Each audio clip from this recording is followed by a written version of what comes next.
Hello, YouTube. David Brown here, Keller Williams Realty, Greater Rochester, here in the state of New York. I want to thank you for connecting in again on yet another video that I hope that you find value in. Uh, you're obviously listening in again, so you continue to see that value, and I'm thankful for that. If you happen to be a first-time watcher, I want to welcome you, and it's my hope that you also go back and watch other videos, subscribe to my channel, follow, give feedback, any subjects that you would like for me to talk on. I am very much open to hearing what you're wanting or feel would be beneficial for you to learn a little bit about. That being said, if you notice little something different today, is because I shaved, right? I got uh, that what I call the COVID beard shaved off. We're moving forward here, they say. I guess, we can resume back to our pre-pandemic normal life, they say. So, this is my pre-pandemic face, and we're moving forward. That being said, the housing market, right? The housing market is still uh, pandemic level, what I would say, right? And I want to address a little tone, today, right? We've talked about how, we've talked and we've heard uh, all around us for the past couple of years about how crazy the market is, right? And part of me fears uh, how that word crazy is being interpreted in many cases, right? I think a lot of people are freaking out, a lot of people are fearing, and it is a crazy market. And at the same time, that still gives us opportunity to adjust with the times, right? And find creative ways. That's all it needs. It requires a little bit more creativity, perhaps, to allow an offer, if you're on the buy side, to stand out. Or if you are on a sell side, how do you benefit from a market like this, right? For example, if you're on the sell side, oftentimes people will sit there and say, well, houses in my area are selling for 200,000 and I want to list for 200,000. Well, I would urge you to look to see what those houses are selling for, right? Listing for, right? Ask yourself that, because in this market, buyers have been trained and conditioned for the past couple of years, depending on price point. I would say a minimum of $20,000 to $30,000 over asking price. The higher price points, a little bit more. However, if your house should sell for 200,000 and you're listing at 200,000, you might end up not getting any offers because buyers don't want to sit there and compete in their mind with 50 other people and waste their time, waste their agent's time because they're not wanting to go another 20, 30, $40,000 over asking price. So they sit there and they say, no, we're not going to waste our time. And that might hurt you. Where if you list for 175, then it sells for the 200. Now if you're on the buy side, price isn't everything.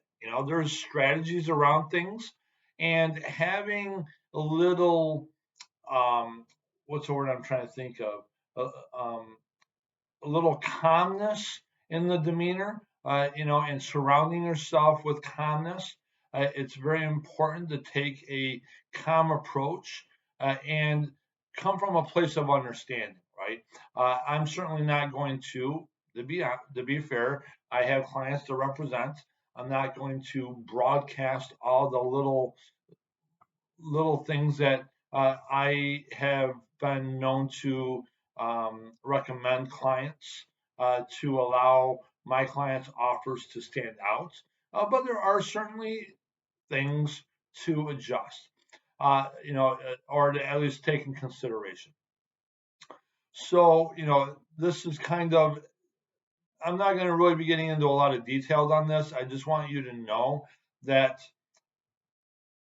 regardless of how crazy the market is, buying, at least right now, is still better from a value perspective than renting, right? Rents are skyrocketing, and I think that's one thing that's leading the market to be even crazier is because buyers are able to say, you know what, listen, I can get into a mortgage for $1,300 a month, or my rent is going to be going up to $1,500 a month. And every year the rent is going to continue going up, especially in a market like this, where I can perhaps lock in on a mortgage where, over time, due to taxes, or insurance increases, things will go up, but that interest rate gets locked in, and there's a certain element of that. And over time, you build up equity, right? I am a firm believer that real estate is one of, if not the best way for, especially the average American, average American to build wealth over time. Your home, I would not perceive a home to be an investment, or, if you're buying a two-family, a multi-family, and you're living on one side and renting out the other, you could perceive that as an investment. I don't personally view a physical home where you're living to be an investment. However, over time, you do pay down the principal and interest, and at some point, you pay that house off, and then you have the equity in your home that you could perhaps borrow towards, or sometime, you sell a house and you have the equity in hand, and that can be really beneficial. Where when you're renting, in 30 years, you're still renting, right? And instead of $1,500 a month rent, by then, what's it going to be? $3,000 a month? I mean, in today's standard, that might seem crazy, right? But 20 years ago, $1,500 rent was probably crazy to think about. Yeah, here we are. It's reality. So I would urge you, if you are considering buying, reach out to me. Let's have a conversation. Let's strategize. There's different comfort levels. There's certainly aspects of this market that many buyers don't like, and if at the end of the day you choose not to buy and you would prefer to continue renting, that's fine. I don't come from a place of judgment. I come from a place of at least hopefully value. I'm always seeking to bring value. And I just want you to know that amongst all the craziness, try to find the different, try to be different and just stay calm, and, always know that I'm here for you. And yeah, so that's that. Anyway, I keep hearing the word crazy, and I hear people talk about how crazy the market is, and I'm going to wait for a correction. And, obviously there's always the unforeseen, but based off of what's right now, we're definitely not seeing any form of correction. Home values are expected to continue going up. We continue to have low inventory, so even with you buying on the high end today, over time the home values should still continue going up. Always has, right? Even after correcting, 2008, we saw a market correction where not locally, locally, I think we were down only a few percent, but national average was down almost 30%. But here we are,